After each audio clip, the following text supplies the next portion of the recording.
Check, check, check. 1, 2, 3, 1, 2, 3, 1, 2, 3. Ma'am, good morning po. Naka-live tayo ngayon sa page natin. Oh, really? Ma'am, Aga. Award po natin ngayon.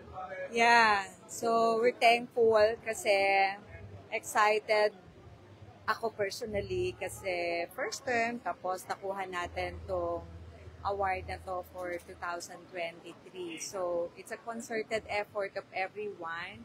And it's proof that we're doing our best sa Capitol na ayusin lahat ng mga proseso, sistema, no? So as you can see, seal of good local governance. So yung governance is one of the component of the healing agenda na simulat sa Paul when I was in Congress. I've been pushing in legislation, now is on. When it comes to management naman doon sa Kapitolyo. So we're happy na finally for Quezon, we have this award. Ma'am, gaano kahirap yung pinagdaanan natin para makuha yung ganitong award? Of course, mahirap because we need to fix all the systems, processes, no? And dahil for decades hindi naman nila practice in the Capitol to, so everybody's adjusting, no? So we have to closely monitor their performance na they're following, and of course yung ibang compliance kailangan nating i-comply, no? Like for example, for physical structure, dapat PWD compliant ka, and surprisingly, bakit ganun ang facilities in the Capitol, no?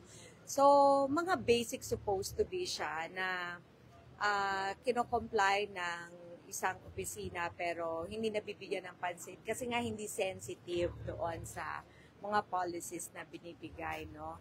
So ngayon yon, unti-unti natin we're setting the direction, and na-set na natin yung direction. Ang gagawin na lang ng ating mga iba't ibang tanggapan ay to maintain, sustain, no? Wag mag-deviate doon sa sinet na standard natin. And that's it. I think every year kakayanin kung pagtutulong-tulungan ng lahat. So we're thankful to. Ma'am, last question na lang.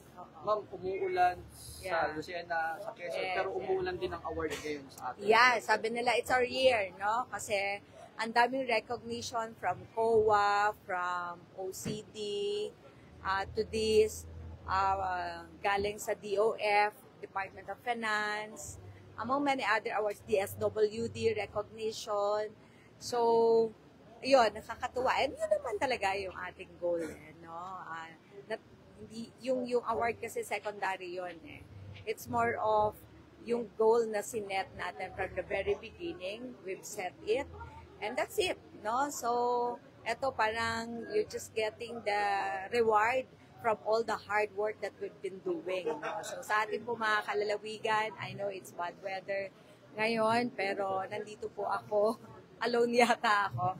But we have 8 municipalities who will receive the award also. So congratulations. Pero ito po yung pagpapakita natin ng mabuting pamamahala as part of the healing agenda na atin pong itinutulak sa pamahalaang panlalawigan. So para po ito sa ating mga kalalawigan. Maraming salamat po, Governor.